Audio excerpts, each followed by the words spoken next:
Môžeme ísť pomaličky na predstavenie techniky. Zoraďte sa, zoradení sme. Všetky sú naštartované.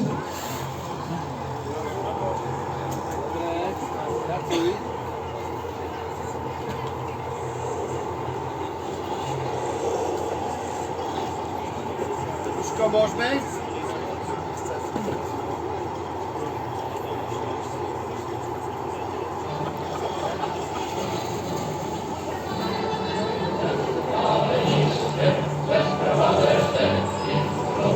Takže na úvod našej ukážky, ktorá je venovaná hrdinským tankistom 1. Československého tankového zboru, vám ukážeme techniku, predstavím vám ju v kolóne v defile.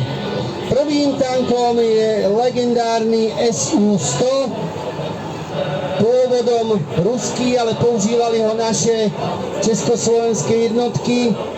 Je to stíhač tankov. Vo výzbroji má 100 mm dielo DS-10S. Používalo 18 protitankových striel, protipechotných striel proti pechote a bunkrom. Mal dlhý kanón, takže rýchlosť strely bola pomerne vysoká. Dokázal preraziť bez problémov Panzer 4, 3, ale už aj potrápiť Tigra a Pantera.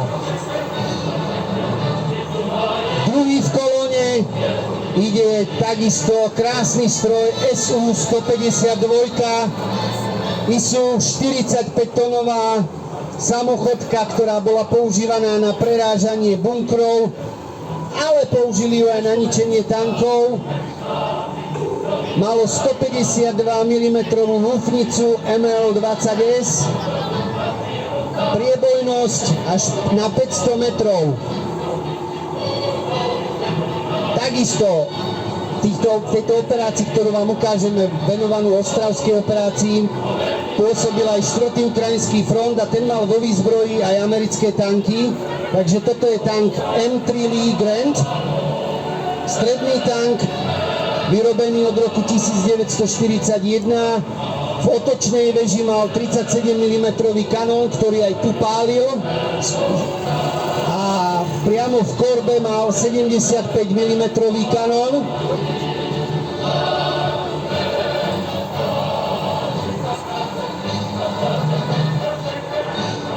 Za ním ide T-34 vzor 76, čiže 76 mm kanón. Tieto tanky mali bežne v našich vo výzbroji.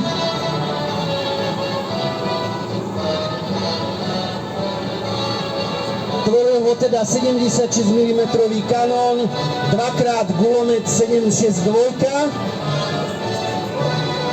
Za ním v kolóne, to určite pozná každý, legendárny T-34-85. Týchto tankov mali Čechoslováci ku koncu vojny pomerne málo a boli potom doplňané hojne po vojne. Tento tank sa vyrábal od roku 1943 až do roku 1958. Vážil 32 tón, kanón ráže 85 mm, dva gulomoty 7,62, posádku tvorilo 5 mužov.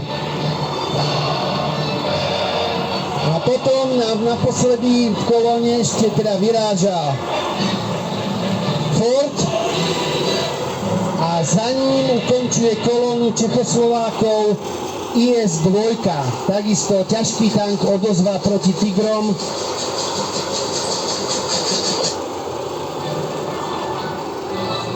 Priebojnosť bola 500 metrov, tvoril ho kanón 152 mm.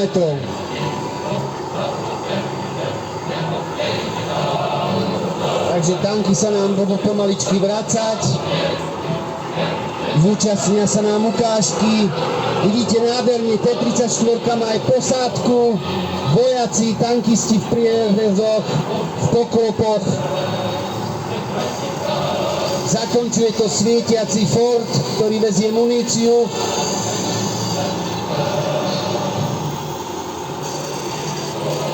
No a pomaly z druhej strany, z ľavej, kde bude prebiehať ukážka, sa nám idú predstaviť nemecké tankové sily.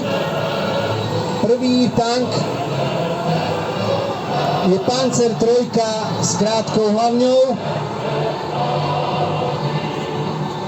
Vyrábaný od roku 1939 až do roku 1943, ale pár kusov bojovalo ešte aj ku koncu vojny na rôznych frontoch a tiež tieto tanky v podstate boli ako záložné podporné tanky používané aj v ostravskej operácii. Za ním vyráža druhý tank, takisto Panzer III, ale už s 50 mm kanónom. V šedej kamufláži klasickej tankovej nemeckej šedej. Tieto tanky v podstate ešte hojne boli pustené v operácii Citadela v Kurskom oblúku. Tam mali tzv. Labotiu pieseň a potom už boli hojne používané aj na podvozkoch stíhačov, takže prakticky bojovali až do konca druhej svetovej vojny. No potom nám v kolóne ďalší ide tank, legendárny tank Panther, nemecký stredný tank, vyrábaný od roku 1942 až do roku 1945. Bolo ich vyrobených 6000 kusov, váži úctyhodných 44 tón, vo výzbroji mal 75 mm kanón a dva gulomety MG34. Bol poháňaný benzínom, ako všeobecne všetky nemecké tanky. No potom ďalej v kolóne nám ide ťažký tank Tiger 2.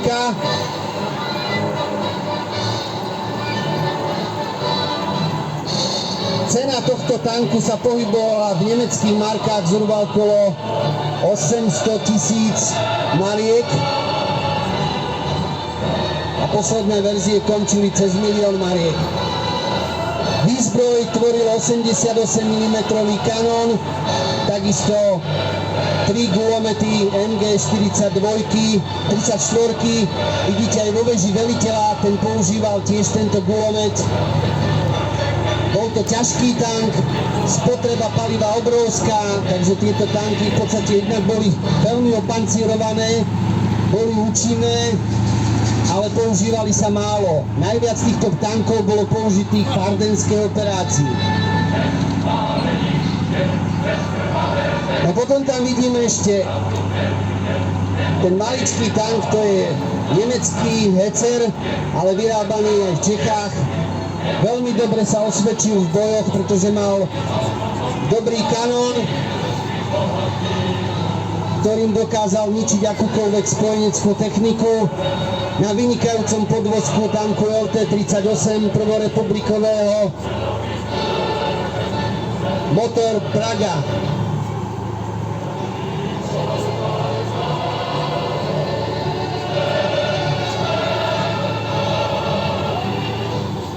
No a našu kolónu pomaly bude ukončovať legendárny nemecký Opel Blitz, v ktorom sa presúvali, vozili sa materiál, zbranie, posádka. Poznáte ho z rôznych filmov, ale aj ukážok. Šedý Opel Blitz v licencii Ford, hojne používaný nemeckou armádou.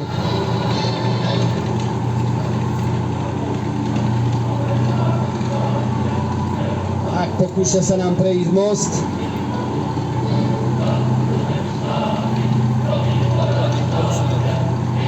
A Opel Blitz nám vynikajúco prešiel most a idú naspäť tanky, aby sa ukázali v ukážke. Takže predstavili sme si tanky, no a teraz si tak v krátkosti ešte predstavíme boisko. Nachádzame sa v roku 1945, blížime sa pomaly k kvietnovým májovým dňom, kedy sa už blížilo pomaličky ukončenie druhej svetovej vojny, ale ešte predtým bola obrovská operácia a najväčšia tanková bitka v Československu v blízkosti Opavy, kde sa ešte stále bránili nemecké tankové jednotky. nechceli pustiť Čechoslovákov ani ukrajinské jednotky do územia Čiech, pretože Ostrava bola samostatne teda mesto, v ktorom bol priemysel, ťažilo sa to uhlie a bol veľmi strategicky dôležité toto mesto pre nemeckú ríšu a snažili sa ju čo najdlhšie ubrániť. No a samozrejme dobre vieme, že v podstate na území Čiech ešte pôsobila Schörnerová armáda, ktorá mala skoro 1 000 000 vojakov. Nemci ju chceli použiť na obranu Berlína, ale nehali ju teda v Čechách. No a tým pádom tieto jednotky, aj tankové jednotky, potrápili našich Čechoslovákov v blízkosti Opavy a tomu je venovaná v podstate naša ukážka. Takže priatelia, dievčence, chlapci, začíname ukážku. Vzadu vychádza vlak, ktorý je naložený nemeckými posilami.